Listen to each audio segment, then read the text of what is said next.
Hey everybody, it's Ian King, founder of King Sports International, athlete advocate, coach educator.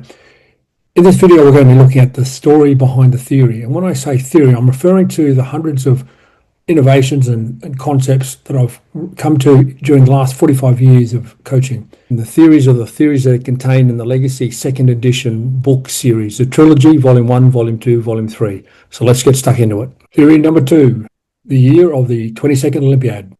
In 1980, I started my coaching journey. I started with formal education at university in that year. I also commenced coach education in that year, and I also commenced working with athletes in that same year. I like to refer to 1980 as it was a hard stop. In other words, I note it's a growing common habit or trend in our, and I use the word loosely, our profession, for coaches to refer to a point in time that just keeps sliding backwards. They were in high school, and then they were in primary school, and they trained their first athlete, etc., etc. Well, I was a graduate of high school by the time I got to university, and it was a genuine start to a career that's been now 45 years of non-stop search of the answer to the question, what is the best way to train? And in addition to that, 1980 had a fair bit of significance. It was a Summer Olympic year, the 22nd Olympiad, and more poignantly, it was Moscow. And for those of you who are either old enough to remember or have studied history, Moscow had its own nuances, and that is the American government chose not to send athletes to that games and applied pressure to other countries to join them in doing so. There was a fair bit of pressure applied on Australian athletes from the Australian government.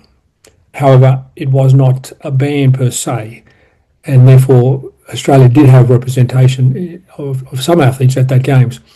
And as fate would have it, it wouldn't be too long down the road before I started working with one of the athletes who was at the 1980 Moscow Olympics.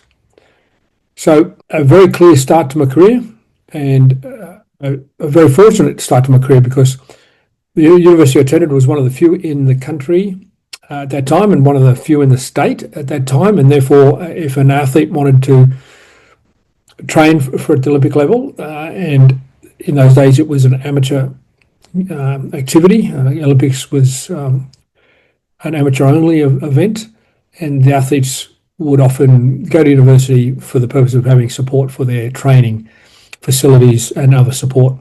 So I was fortunate to be in a hotbed of Olympians from the get-go, and it didn't take too long for me to connect with them and help them to achieve their goals. I want to acknowledge all the athletes at our facilities around the world who will be watching this program. I want to acknowledge the athletes in the room I used to train, and there's a few of you. And I want to acknowledge athletes I currently train, and there's a few of you as well. Thank you. 33 years ago, I set out with one question in mind, that was to answer this: what's the best way to train? So I started out my coaching journey in 1980 with no idea, literally no idea. In fact, a great example, I started having to write a program for a rower, an Olympic rower, and I had no idea. So I did my best. And a year later, I saw this magazine called the National Strength and Conditioning magazine, and it had a picture on the front of a rower and a program inside, and I thought, geez, it'd be good if I had this 12 months ago. And I realised, actually, no, it wouldn't, because I had to think for myself. So I spent a lot of time thinking for myself, and that's one of the key things we do with athletes. We teach them to think for themselves. In 1986, I started KSI. At that point in time, I had over 100 athletes at the elite level wanting my services. So I started better turn to the business, keep the ATO happy, if nothing else, keep the taxman happy. At that point in time, we had the first commercial enterprise of its kind in the world, and I had literally over 100 athletes competing at the national level.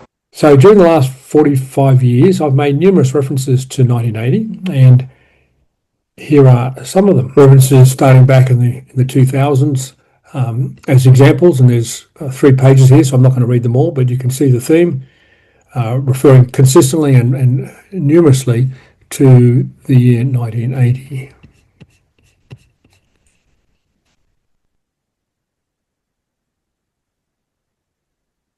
Whilst I was in a hotbed of athletes, the course content was not what you would describe as directed towards training athletes, because at that stage, 1980, the word strength and conditioning had not been coined, personal training had not been coined, and there was nobody in our country of Australia or many countries outside of perhaps the communist countries that were engaged in a full-time capacity training elite athletes. It just didn't exist.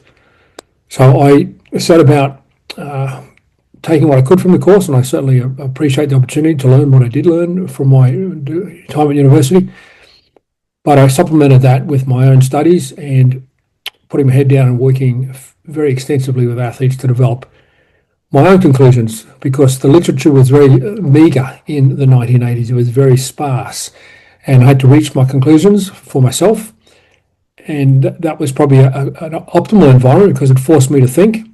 And because I always want to do what's best for the athlete, I took my responsibility very seriously. And as a result, this legacy book series, now in 3 volumes containing over 400 theories, is a byproduct of that entry point in 1980 and the fact that there was very little information available to support a career path that didn't exist at that time.